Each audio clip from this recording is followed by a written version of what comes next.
حضور اسلام کسے کہتے ہیں؟ آپ اسلام کی دعوت دیتے ہیں، آپ لوگوں کو کہتے ہیں کہ کلمہ پڑھ لو، اسلام میں داخل ہو جاؤ، تم مسلمان بن جاؤ گے، تمہارا نام ملت ابراہیمی سے مسلمان چلتا ہوا آ رہا ہے، تم مسلمان ہو جاؤ گے۔ اسلام کسے کہتے ہیں؟ اسلام کا معنی اور مفہوم کیا ہے؟ آپ علیہ السلام نے ارشاد فرمایا طیب الکلام و اطعام الطعام۔ اسلام دو چیزوں کا نام ہے۔ حضرت عمر بن عبسہ رضی اللہ تعالی عنہ اسلام لانے والوں میں سے ابتدائی مسلمانوں میں سے ہیں۔ حضرات صحابہ کرام رضوان اللہ تعالی علیہم اجمعین میں سے وہ لوگ جو ابتدا میں اسلام لے کر آئے، اولین مسلمین میں سے عمرو بن عبسہ رضی اللہ تعالی عنہ کا بھی شمار ہوتا ہے۔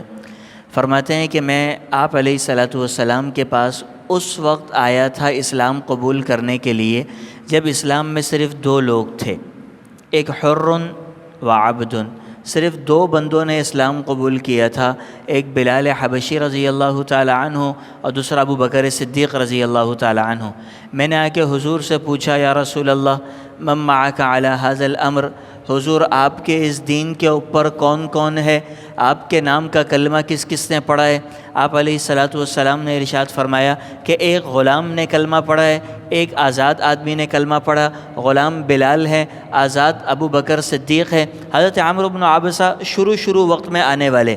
بعض روایت کے اندر بعض محدثین نے اس کی تشریح یہ فرمائی ہے کہ حر و عبد کا معنی یہ نہیں ہے کہ یہ تیسرے نمبر پہ اسلام لانے والوں میں سے ہیں، بلکہ مطلب یہ تھا کہ آپ کا اسلام کا پیغام کس کس کے لیے ہے۔ یہ اسلام کا پیغام کوئی مخصوص طبقے کے لیے ہے، کسی کیٹیگری کے لیے ہے اور دوسری کیٹیگری کے لیے نہیں ہو۔ آپ علیہ السلام نے جواب میں ارشاد فرمایا کہ حر و عبد، چاہے آزاد ہو چاہے غلام ہو، سب کے لیے میرا پیغام اور میرا کلمہ طیبہ ہر ایک کے لیے۔ پھر آپ صلی اللہ علیہ وسلم سے کچھ سوالات کیے، پوچھا مل اسلام، حضور اسلام کسے کہتے ہیں؟ آپ اسلام کی دعوت دیتے ہیں، آپ لوگوں کو کہتے ہیں کہ کلمہ پڑھ لو، اسلام میں داخل ہو جاؤ، تم مسلمان بن جاؤ گے، تمہارا نام ملت ابراہیمی سے مسلمان چلتا ہوا آ رہا ہے، تم مسلمان ہو جاؤ گے۔ اسلام کسے کہتے ہیں؟ اسلام کا معنی اور مفہوم کیا ہے؟ آپ علیہ السلام نے ارشاد فرمایا طیب الکلام و اطعام الطعام۔ اسلام دو چیزوں کا نام ہے، ایک یہ کہ اپنی گفتگو کو نرم کر لو، گفتگو کو میٹھا کر لو۔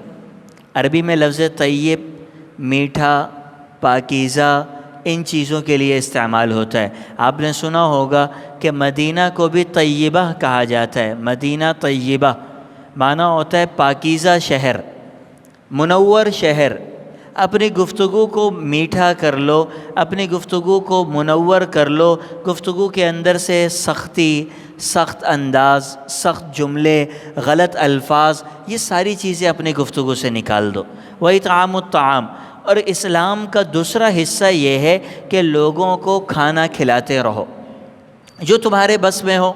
یہ لازمی نہیں کہ ایک لمبا دسترخوان بچھایا جائے اور اس دسترخوان کے اوپر لوگوں کو بلا کر بٹھایا جائے، ہرگز یہ ضروری نہیں ہے۔ اور نہ یہ ضروری ہے کہ جب دسترخوان لگے تو 5، 6، 10 افراد ہوں، بلکہ اگر آپ کی استطاعت صرف اتنی سی ہے کہ ایک روٹی اور ایک پیالے میں سالن آپ کسی کو دے سکتے ہیں تو وہ بھی دے دیں۔ بالکل اس میں کوئی شرم کی ضرورت، کوئی عار کی ضرورت کہ جب تک دسترخوان کے پیسے جمع نہ ہو، جب تک دعوت کے اندر کئی قسم کے تکلفات جمع نہ ہوں، اس وقت تک دعوت نہ ہو۔ یہ اسلام کا مزاج نہیں۔